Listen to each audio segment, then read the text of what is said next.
We're going to have a look at some more URC stats today from the regular season. So we're looking at the set piece today, lineout and scrum. So let's start with lineouts 1. So we've got Glasgow Warriors at the top there with 246. Next, Edinburgh 234. Stormers 232. Connacht 230. Bulls 226. Sharks 215. Dragons 214. Lions 213, Ulster 211, Leinster 207, Benetton 205, Ospreys 204, Munster 203, Zebre 196, Cardiff 181, and Scarlets 176. Okay, so you can see, both Scottish teams there, 1 and 2, really, using their line out a lot, and then you've got the South African teams as well. You got the Stormers, the Bulls, and the Sharks all in the top 6 there as well. You got Leinster pretty far down in 10th place, and when we look at set piece, that's going to be a theme for Leinster. Just keep an eye on where they are in the table. At the bottom, then we have Zebre, Cardiff, and Scarlets all as the lowest ones. So actually, we've got 3 of the Welsh teams in the bottom 5 there, if you include Ospreys as well, they're in 12th. Next, then we have lineouts lost. So we actually have Dragons top with 26, Bulls next with 30, Ospreys 33, Ulster also 33, Connacht then 35, Benetton 37, as well as the Sharks, Leinster 39, Munster and Scarlets the same, Cardiff Stormers and Glasgow Warriors all in 41, Edinburgh 42, and the Lions 42 as well. And then Zebre have lost the most with 52. So looking at that, Dragons doing really well to be at the top there. Bulls as well. We saw that Bulls are actually 5th in terms of lineouts won as well. So they're winning a lot of lineouts and not losing all that many either, so showing that their lineout is going fairly well. And when we look at the lineout percentage, we can see that because you got the Dragons on top with 89, Bulls next with 88, Connacht 87, Glasgow 86, Ulster, Ospreys and Ulster also 86, Benetton and Sharks 85, Stormers 85 as well, Edinburgh 85, Lions, Leinster and Munster all 84, Cardiff 82, Scarlets 82, and Zebre at the bottom with 79.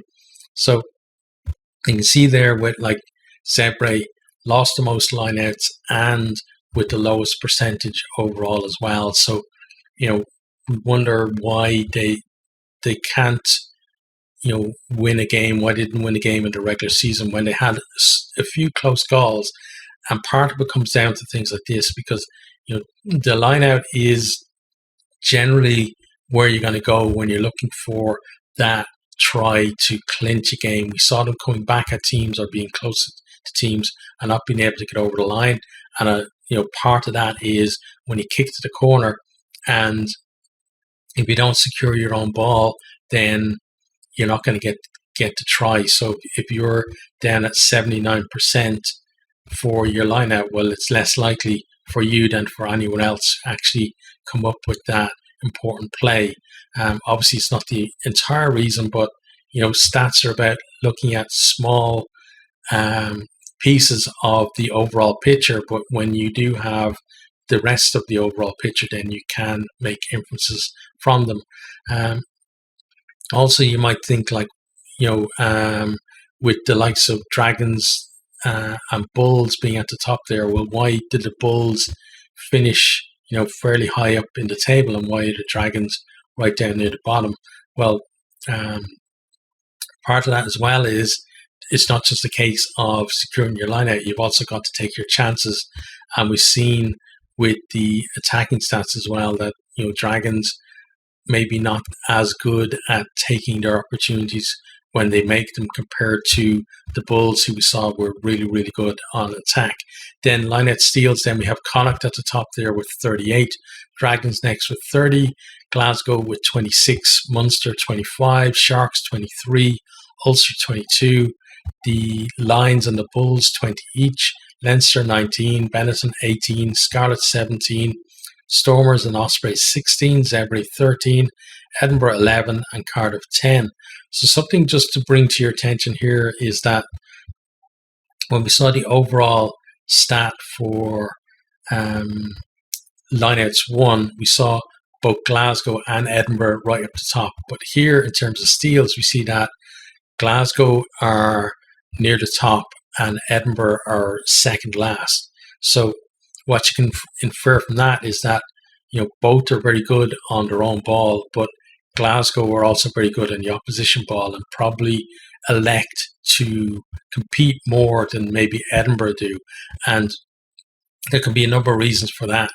You know, one could be that you don't want to compete because you want to get set for your maul defense, and the other can be that you know, just because you're good at claiming your own line out doesn't mean that you're going to be good at disrupting the opposition. So Glasgow are showing that they're, you know, either side of the ball really in a line out that they're going to be a threat.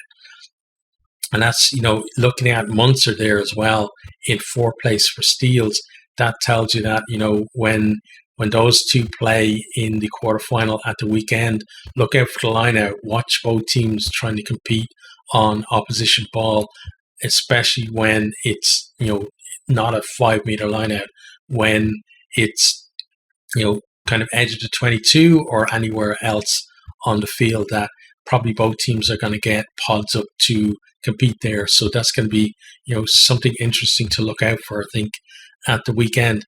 Next, then we have the scrum numbers. So scrums 1, we've got Ospreys at the top with 136, Glasgow next 115, Benetton 111, Cardiff 110, Scarlets 109, Connacht 107, Edinburgh 106, Lions 98, Ulster 96, Sharks 95, Stormers 91, Leinster down in 12th with 89, Dragons 83, Bulls 82, Munster 79, and Zebre 79.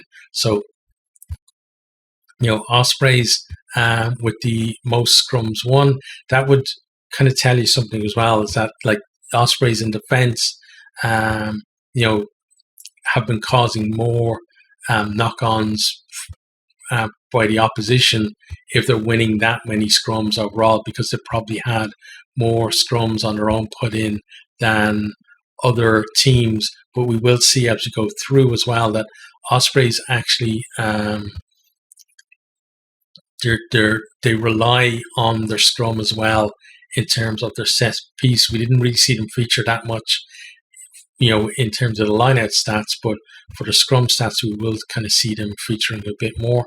Again, though, we have Glasgow up there as well. So we've got Glasgow, you know, set piece being very important for them, because we have them not only in the scrum now, but we had them in the line-out as well.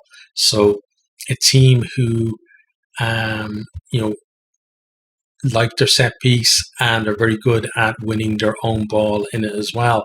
But that's something we're going to talk about in conjunction with what I mentioned, Leinster as well. So we'll look at that kind of towards the end of our stats. So next then we have the scrum percentage. So we actually got Benetton at the top there with 98. Edinburgh also there, 98. So Edinburgh, again, another team who, you know, relying on their set piece a lot. Benetton really kind of pride themselves, I think, on their scrum, and, you know, line out, again, not great for them, but they do have a fairly solid scrum, and it comes across here. Next time we have Connacht with 94, Sharks 93, Stormers and Scarlets 93 as well, Cardiff and the Lions 92, Munster and Ospreys 91, Ulster 91 as well, Leinster and the Bulls down at 90, Warriors and Zebre 88, and Dragons way down on 78. So in terms of like something that surprised me was Leinster and Bulls both being down on, you know, so far down. Bulls 90 and Leinster, sorry, both of them on 90. You know, Bulls, you kind of, when you picture the Bulls, you think that they have a fairly good scrum. But I think what Bulls have is they've got a very, I think, aggressive scrum rather than necessarily a good scrum overall, and we kind of see that when we come to the next stat. But just to draw your attention to the Dragons there as well. So we saw the Dragons featuring prominently in the lineout, but with the scrum, they're at the bottom. So that can be an issue as well, because it can be one of these things where if there is a knock on, say like a crooked feed or wherever at the line out, well, like you're almost giving the opposition two bites at the cherry. So opposition throw into the line out is crooked, or Dragons get up and compete and force them to knock it on. But then we have the scrum, and potentially the other team are either going to maybe push them off the ball, or potentially win a scrum at the penalty as well. So that's why it can be difficult with set piece if you don't have both backing each other up, or you don't have other things other than your set piece can be an issue. Next, then we have scrum penalties won. So we see Ospreys at the top there with 49, like way ahead of next place Glasgow on 41. Stormers then 33, Edinburgh 32, the Bulls 31 in the top 5. So again, talking about before, like the Bulls having an aggressive scrum, when they do have the nudge, they like to keep the ball and they like to go for the penalties. And then when they win the penalties, then we get that impression that they're always winning their scrums all the time. And that's just kind of, kind of bias that we have when we watch games, that we remember the penalties, not necessarily remembering, teams just getting the ball in and out, and then sometimes even under pressure still being able to get the ball out. It's still a completed scrum. Next then we have Cardiff on 27, Sharks and Connacht on 26. We have Benetton next on 22, Lions 21, Scarlets 19, Leinster 18, Ulster 15, Munster 13, Dragons 9, and Zebre 8. So, Zebre, we saw them, they're poor in the line-out and they're poor in the scrum as well. So for them, the fact that they're not winning, part of it is the fact that their set piece is not that good, which means that they don't really have a platform to, attack and to potentially get themselves into a winning position. And when they're under pressure, and the opposition have a line out or a scrum, they're more likely to give away penalties or, not be able to compete and stuff at the line out.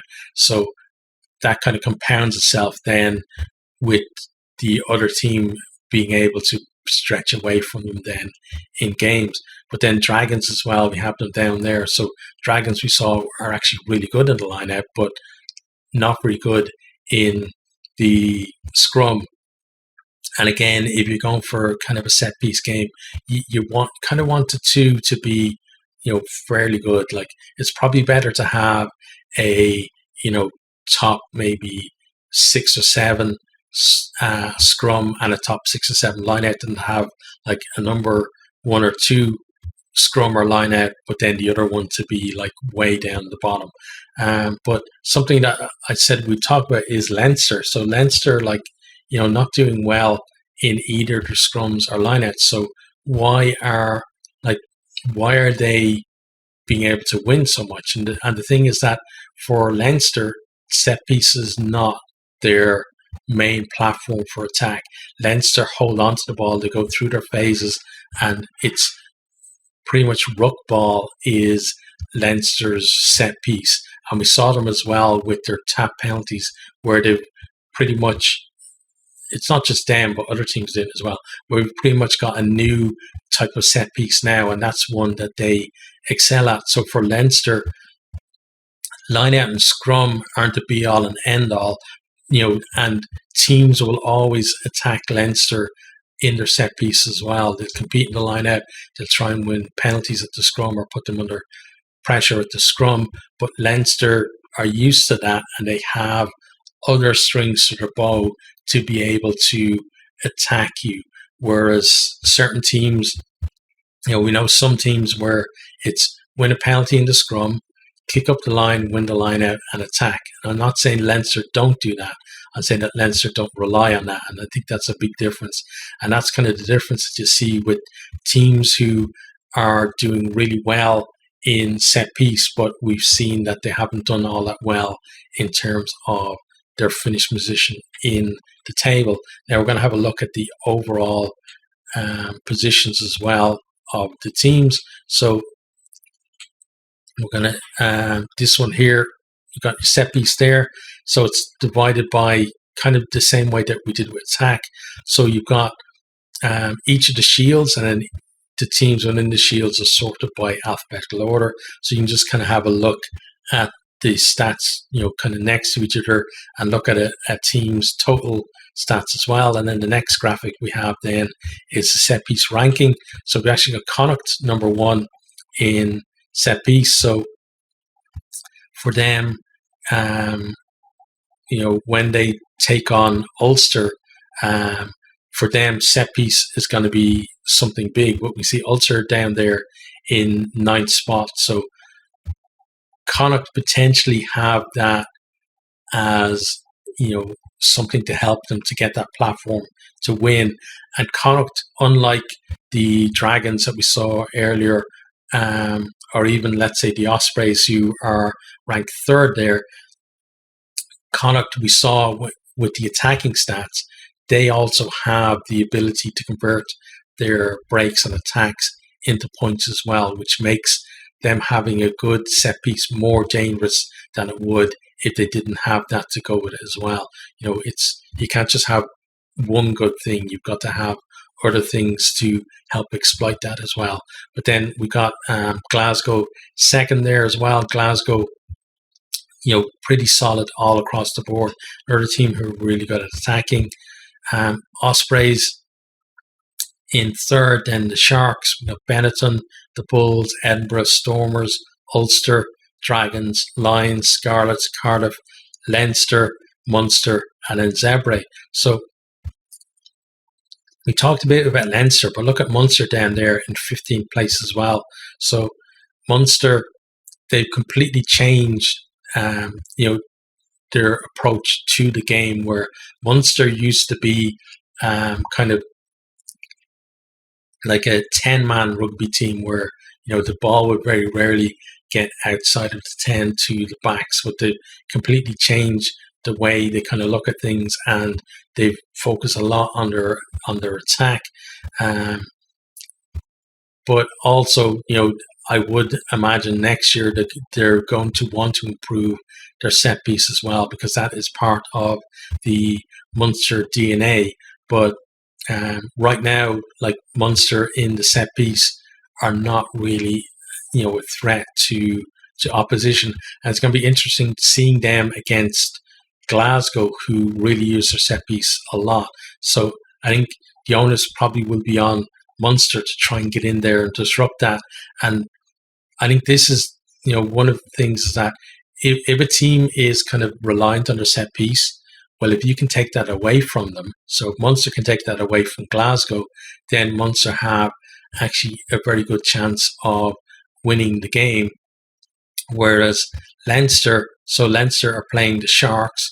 If Sharks can take Leinster's set piece away from them, well, Leinster don't rely on their set piece, so it's not going to have as big an impact in the game. So it's just something to keep an eye on at the weekend with the quarterfinals. Now we're going to have a look at some of the stats in graph form. So first of all, we have the lineouts 1. You're going to see there, again, grouped by shield and then by each team within the shield. And you can see that, like, for the most part, in terms of lineouts 1, within the shield, it's fairly even. You've got like just kind of maybe one standout, but the others are kind of fairly uniform in that. But then when we compare it, the bottom one, shield by shield, you can see South Africa at the top there, then the Scottish Italians, the Irish, and then the Welsh way down the bottom. So the Welsh kind of have that, the Dragons as a kind of an outlier compared to the rest of the Welsh shield there, really. The next then if we look at is the lineouts lost.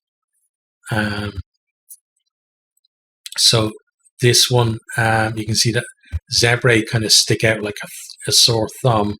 But then you have, like, in the South African division, you got the bulls sticking out for a good reason, and the same with the dragons in the Welsh one there as well. But then if you look overall, you got the Scottish Italians top there. Next are the South Africans, then the Irish, and then the Welsh. So the Welsh not winning that many lineouts, but not losing as many as the other shields either. Next, then lineout percentage. So again, you can see the outliers very easily on the graph. You got the bulls and the dragons really kind of sticking up there, and then in Ireland you got Connacht as well. And then when we look overall, we have, in terms of percentage, like the Welsh are actually they're at the top, next to the Irish, then the South Africans, and then the Italians. So what kind of looking at those three graphs kind of tell you is that the Welsh maybe don't use the line out as much as the others, but when they do, generally the ball is fairly secure. Next, then we go on to line out steals. So Connacht again sticking way up there in the Irish one. We have the Warriors sticking out as well, and then obviously the Dragons too. And when we go by shield, so Irish are the most likely to steal your line out. So, when you're looking at that, you're looking at for this weekend, Munster against Glasgow, I think especially, and possibly Leinster versus the Sharks as well. But then we also have Ulster versus Connacht. So Connacht are going to be looking to steal a lot of Ulster lineouts, I think. Next then is South Africa, Wales, and then Scotland, Italy at the bottom there. Next then we have the scrums. So we see Ospreys standing out in the Welsh Shield, and then we look at the overall. We got the Welsh right at the top there. Next are the Scottish Italians. Then we have the Irish and the South Africans being very close to each other. So Welsh kind of reliant on the scrum a lot more than the others in terms of a platform, I think. Next, and it's not something that you would kind of think of in terms of that. We often think of like the South Africans being the ones who would scrum a lot, but when we look at the overall stats, you can see that that's actually not the case. It's the Welsh and pretty much the Scottish and Benetton really that are doing that, because you can see that Zebra there don't actually win that many scrums either. They're kind of down towards the bottom. Next then, if we look at scrum percentage, so we can see that again, it's something kind of I think is kind of interesting is that like a lot of the percentages are kind of they're fairly close there with the teams. Now obviously when you're looking at just minor differences, but what it does show is when you see the Dragons there, you can see the drop off. Even though all the others are fairly close to each other, you can see that it is a big drop off down to them. And I think the others are fairly close. But then when we look by shields, you can actually see that South Africa are at the top there. And then next we have the Scottish, then the Irish, and then the Welsh down at the bottom.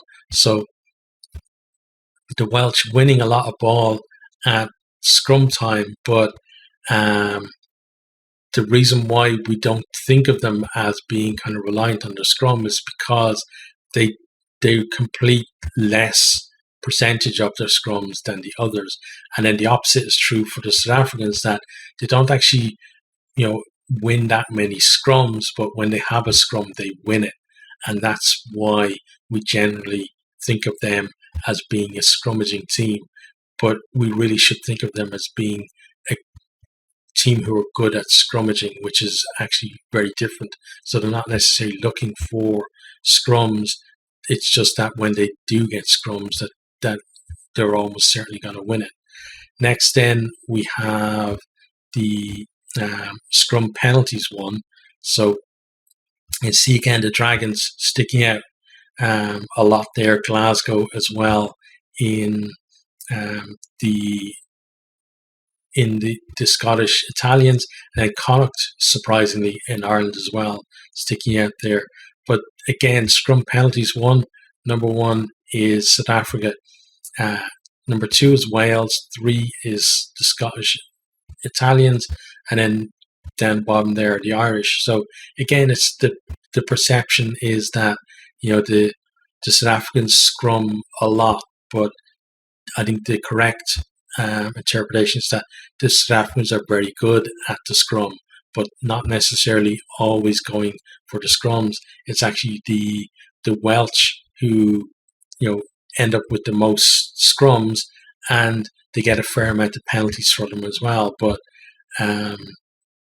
the Irish there as well kind of stands out, that Irish don't generally get that many scrums penalties in scrums, so you won't generally see an Irish pack keeping the ball in the scrum as much as you maybe would see others. Again, something kind of interesting thing to look out for this weekend. But that is the end of this one. I will try and do some more stats videos before the weekend as well. I still have the defensive stats and discipline to go as well, so I'm going to try and get both of those done by the weekend. I was planning to do individual stats, but the problem is that the URC they've done some kind of change on the background, where they're a site where they got the stats from, the official site now. For half of the teams, the stats is not available, so I can't be doing stats for only half of the players per team. I got the team stats out before they actually did that, but now I can't get the stats that I want for players. So if it comes up, becomes available after maybe sometime during the summer when the league is on the break, I might do a video then, but for now I can't do that. But yeah, again, these videos take a long time to kind of collate and put all this stuff together.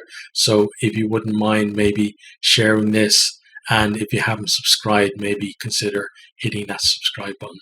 But yeah, gonna have more of these coming for you in the next couple of days.